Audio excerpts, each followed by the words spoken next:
Totalitarianism is a political mechanism whereby a dictator or political party has total control over the populace. Thought police are used to silence dissent from those who disagree with the direction of society. Such themes can be explored in Orwell's 1984 and Aldous Huxley's Brave New World, which would be the groundwork for books like The Hunger Games to rip off.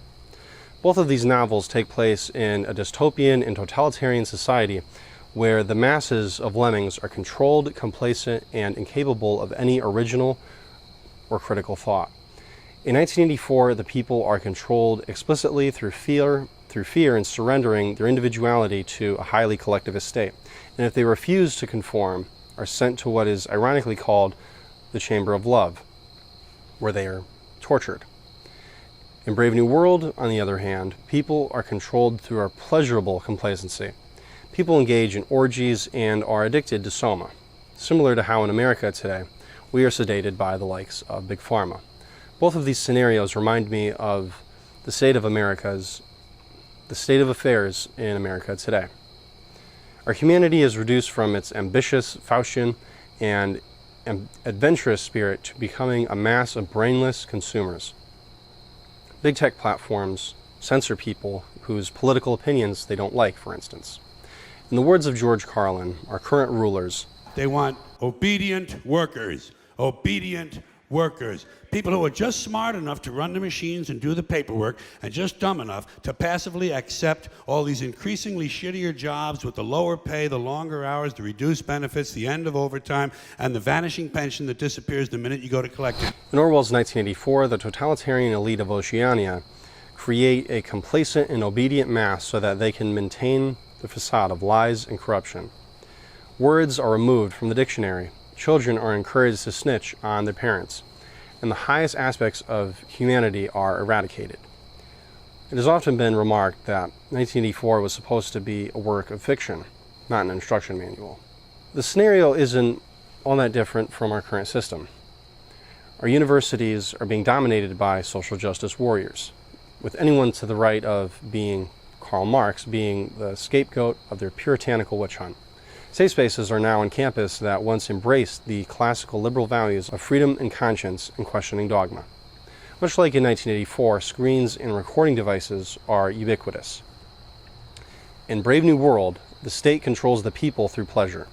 Babies are conditioned by electric shock to have a disdain for books and flowers, and are put in a permissive environment that trains them to be promiscuous when they're older. Through this conditioning, they are trained to be repulsed by beauty and knowledge, the higher things in life, and gravitate towards the primordial and reptilian instincts. The state tries to reproduce a perfect society through mass production of people scientifically. Everyone takes soma to feel happy and stoned.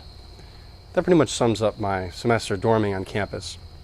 Why learn about Plato's allegory of the cave when I could be swiping on Bumble or Tinder? Why improve my mind in any capacity when I could be playing Fortnite? Fucking Battle Royale, fucking bullshit. Whoever created that piece of shit game should be sent to the Chamber of Love, where they will be condemned to play Resident Evil Code Veronica to the end of time. No walkthroughs.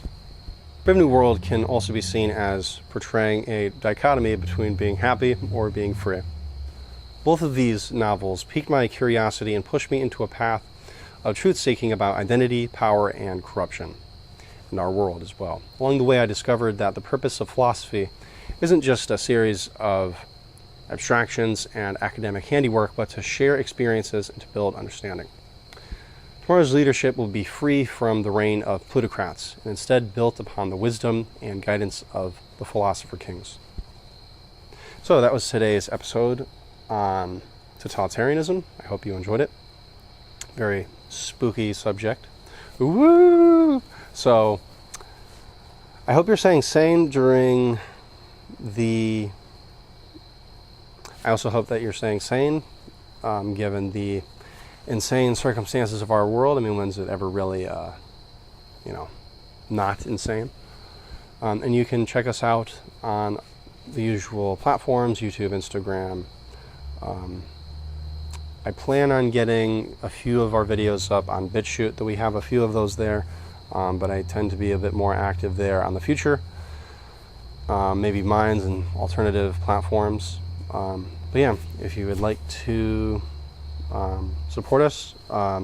Sharing around our videos and content would be good. I hope you look forward to future commentary and short films as well. So I hope you had a fantastic week and into next week as well. I am Parker Tebow of Focus Shift Media. See you next time.